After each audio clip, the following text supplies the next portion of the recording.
Hey, how you guys doing? Michael X. So I finally got the Mark of Excellence on the E50 AUS or AUSF.M full review.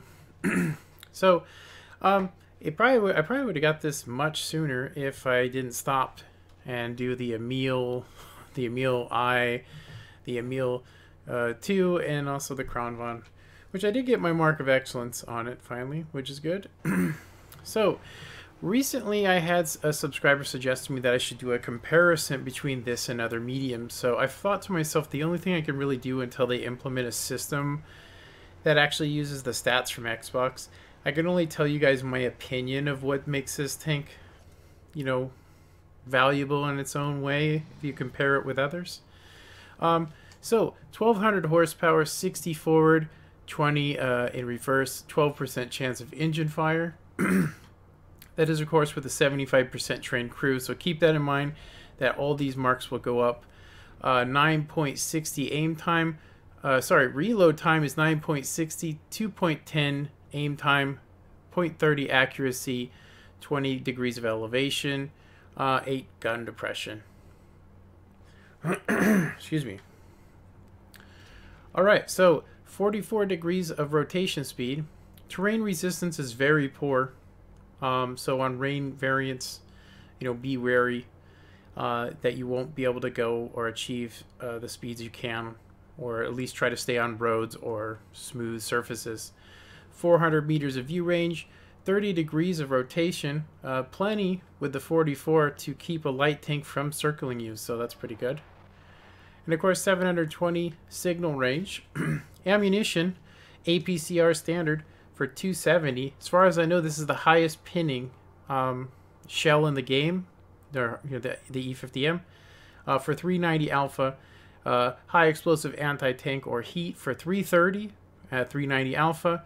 And of course the HE on this has an actual high penetration, 60 for 510 alpha, which is pretty good. So the crew we're talking about here, this is a very crew dependent vehicle. As you guys can see, 6 Sense Brothers in Arms, track repair, smooth ride snapshot, silent driving, camouflage, safe stowage, and designated target. So moving on to the armor.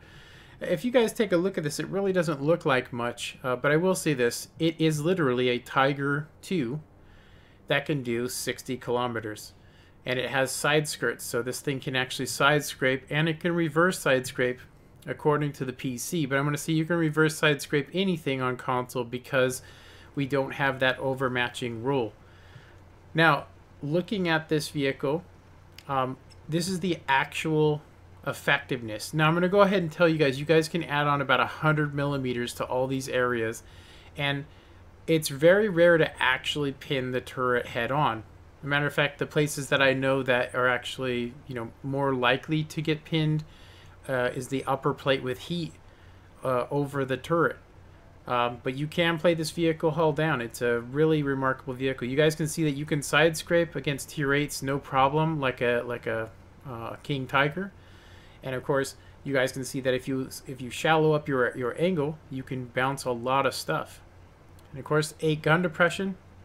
Very important to have that aim. So that's 360 degrees all the way around. So that's very helpful for this vehicle. So while we're watching this gameplay, I wanted to go ahead and talk to you guys about the differences between these vehicles.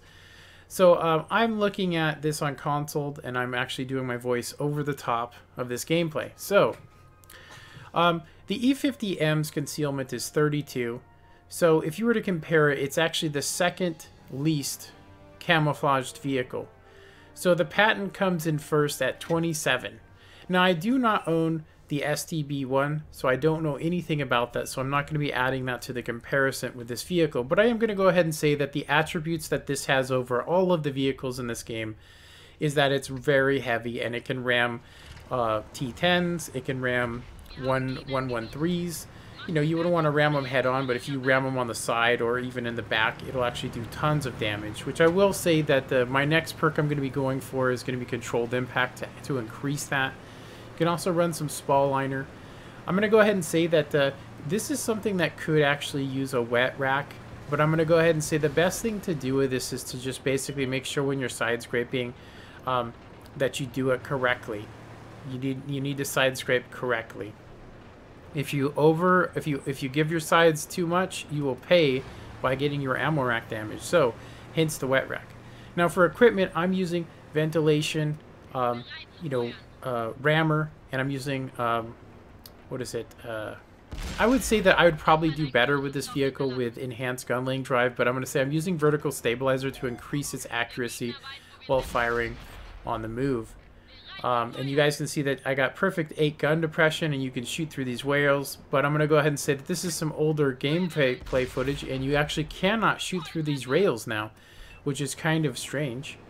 You know what I mean? Like, it's kind of weird. So back to comparing this. So the Leopard 1 and the AMX 30B are so similar right now, except for the 30B has it doesn't get up to 65 kilometers quite as fast as the Leopard. But I will say, because they gave the Leopard 9 degrees of gun depression, it actually does have, when it's in full hull down, you can actually get 300 worth bouncing. So the AMX 30B and also the Leopard are so similar. The main thing that they have is a really amazing long-range gun, and they have really great speed. This one can do 60 downhill, but on flat ground you're looking at 44. This particular map has really weird ground resistances, and I always thought that was very strange, the ground resistances on this vehicle. So if we were to go ahead and look here at, say, for instance, the Bat Chat, it has way better camouflage rating. So I'm just going to sum this up so we can talk more about this gameplay you guys are getting ready to see here. If we could sum this up into one thing. The E50M is a hybrid vehicle. It's really more like a T10, and I play it more like a heavy vehicle, and I do get aggressive with it, but you do have to be super careful of tank destroyers. So, like I said, it's more like a T10 than it is any other vehicle. I mean, when I'm trying to compare this, because it's more like a heavy, it can side scrape, it can reverse side scrape. The gun on it is incredible, so that's like a medium. It does have the DPM isn't exactly the best. Head to head with a Bat Chat, if you can ram a Bat Chat while he stops to fire to make sure he can hit you, you actually can win a fight head to head with a Bat Chat. You guys can see me ramming that guy for getting an extra 104 damage. He was actually moving, and so it just gives me a chance to basically just pin him. There's not really much he can do, and that's his game. Back to the Garage A, and then here is a waffle. So against tank destroyers at full health, as long as you keep your front hull directed right at them, you should be fine. But if you do take a shot and he hits you on the side, it's possible that you get ammo racked, and it happens a lot. And you guys can see here that the only thing I can do is really just butt up next to him. I'm going to try and track him. I've been trying to get a track on him, trying to aim in here, and I miss and just get a critical hit, and I decided to just go ahead and do this. Now, as I said before, if he would have actually been shooting at me there, that would have been the worst angle I could possibly give him, so hopefully he wouldn't have hit my ammo rack. So it was kind of an awkward situation to have just these little hangers hanging out. But you guys can see that the gun hits. It can hit on the move. When RNG is really, really good with you, or good to you on this, when you got that RNGesus, you can hit hatches from max range, which I can say you can't do that with the Patton. You cannot do that with the OBJ 140. And the only tanks that are capable of doing that kind of stuff is the Leopard 1 and the AMX 30B. The TVP can also do it as well, but it is a lower alpha damage, so 320. But I did want to go ahead and say, you guys can see here that the RAM factor, getting extra RAM damage on vehicles, plus that you can get tracks, you can get a ton more stuff. You guys can see that I angled my front plate and he tried to hit it, and I was actually able to bounce that round. So survivability is really where I found that this vehicle excels. It's got high survivability. You can play it aggressively against, heavy tanks.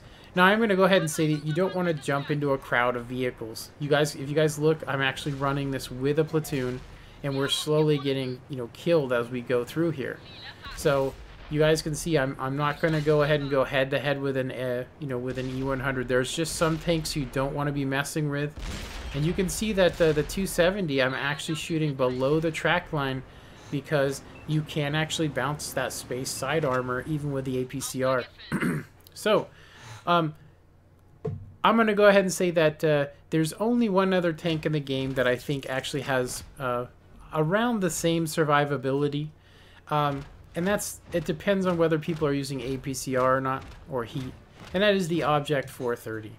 The Object 430 can shoot at long ranges just like the E50M. It has really good, like if it butts, if it pulls up to an E50M, you can try and shoot the hatch, but most likely you'll have to use heat to pin the top of the 430, and he of course can pin your upper plate with his heat. So it really comes down to who wants to spend some money. So that's my personal review. Like I said, in the future, I hope Xbox gives us something. I hope Xbox gives us, I'll say, some sort of comparison system so that I can just use theirs. Now I'm going to say that I use the armor viewer a lot, but I'm going to say that it really needs to be the one where you can put you can look at the effectiveness. For instance, Tanks GG. Now, I kind of wish that Tanks GG would actually just give us the, when they have the PC version, it would be nice if they had the Xbox and PS4 versions where you could go to Tanks GG and go ahead and compare them, and I could just use their website and show you guys all that you need to know. Alright, so this is the second game. As you guys seen in that last game, the damage that I did was pretty good. And I'm going to say that you can run 6,000 damage in this game, You can run 6,000 damage if you're willing to, I'll say, fire a little bit of heat, maybe even get into some better positions. And you guys can see that I'm leading the way. And like I said, the survivability of this vehicle, it can take some shots. A lot of tier 10 tank destroyers will shoot anywhere that they can on you, and a lot of times they'll shoot that upper plate, and if you're just slightly angled, it will, notoriously bounce stuff. So as you guys can see, I'm coming up on an AMX 50B. He could do a possible 1,500 to 1,600 damage to me with one clip. So this is actually called front scraping, which I don't recommend. You only do that when you're actually, getting ready to fire, like if you want to pop out and fire and back up really quick. The way that I did it first was just to see if I could get a quick snapshot off, and then I backed up and gave the left side of my tank so that I could side scrape properly. Like I told you, if you don't side scrape properly with this vehicle, side scraping doesn't mean to angle out in the open. In order to achieve side scraping, you need another tank, or you need a rock, or you need something in front of you to stop that. So you guys can see here I got a cheeky shot there. No contact. I was full reticle. That was kind of like a spray and pray there. You can see I'm going to let that reticle get all the way in on this next shot and zoom out. And yeah. So we got not really too many things to worry about besides the AMX 50B. I am going to go ahead and say that I know better than to try and shoot the OHO's turret, and I will say that its HE can actually do a lot of damage to this, which I do want to mention that this is actually survivable against artillery as well. It's pretty thick armored even on the tops. It's not like a Chaffee. It's not like the AMX Batchat or Batchat AP. The E50 and this have a better survivability when it comes to artillery than most vehicles. And I gotta say, I really enjoy the gun handling. I'm gonna say, is this tank the best tank in the game? No. I think that the Batchat up close and its camouflage rating does beat this vehicle. It's why you don't see a lot of people play this in comp. If you guys watch comp videos, this is more of a curveball tank. Like, it can play on specific games. It can play because it has the armor and it has the good gun. But I'm going to go ahead and say that, it can be troll as well. The lack of speed and of course RAM damage, you really don't get the full benefit here on console compared to like on the PC. This is supposed to be the king of ramming, and you know, if you guys seen my games before this, ramming the side of a vehicle and did like 100 damage to him. I have done, like I said, if it's a very lightly armored, or you know, really lightly armored vehicle like the Batchat, you know, 25T, or if it's an Artie, you can kill them with one ram. I mean, no joke. Serious, you can kill them with one ram. So we're looking at 4 pins. We got 3 criticals, and we got 2 target spot hits. We got a spotted, which I'm going to go ahead and say that this tank's really not known for. But I will say this. A lot of people don't know this, or maybe they'll disagree, but I'm going to go ahead and tell you guys that I've noticed that my efficiency in this vehicle is really high. And what increases your efficiency? Cap points, and also side scraping, bouncing shots off of the side.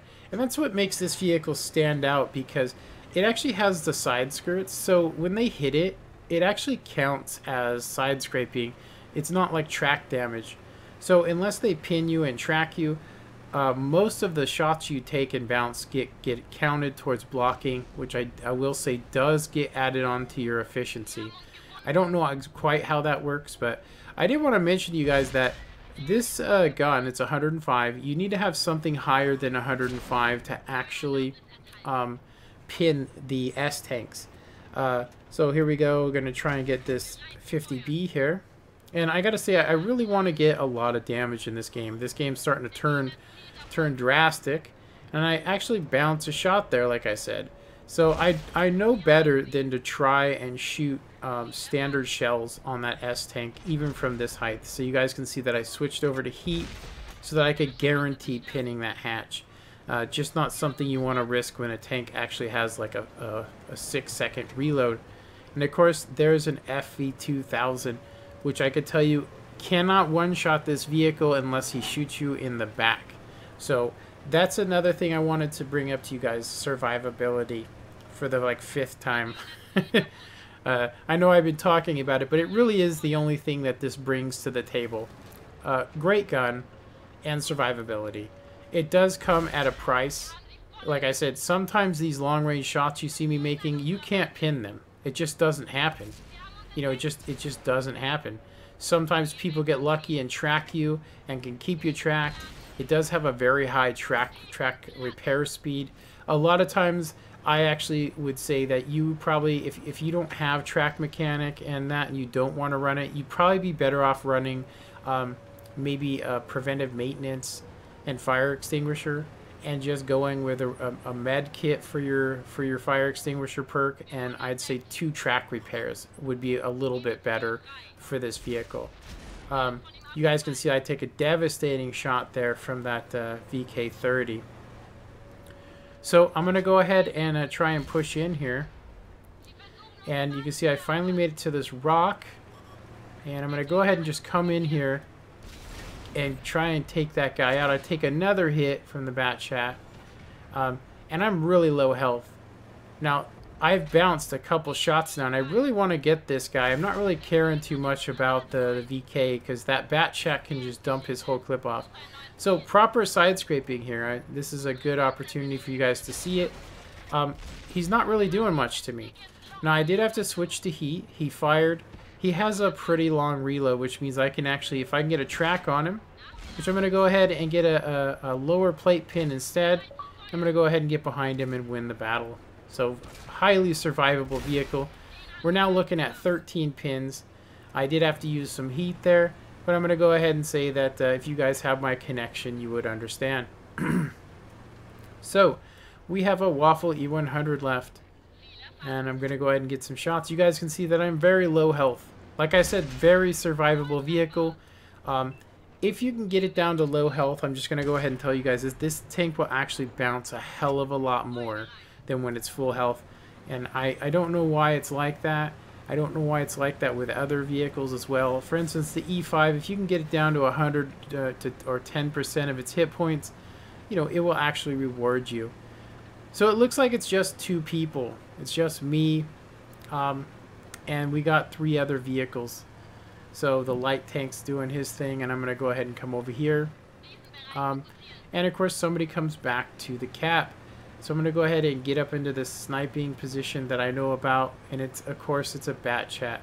So if he's got a full clip, the chances of me bouncing it, even if it's the 264, I have to be in a hull down position. In hindsight, I would say that I could have actually just left the area and came back after they started trying to cap. And I'm just going to go ahead and try and wait and see if I can actually land 2 shots before I get killed. So I'm going to go ahead and pop him, and it's just a ricochet there. Very disappointing. So I'm going to try and get a ram on him. You guys can see I land a shot.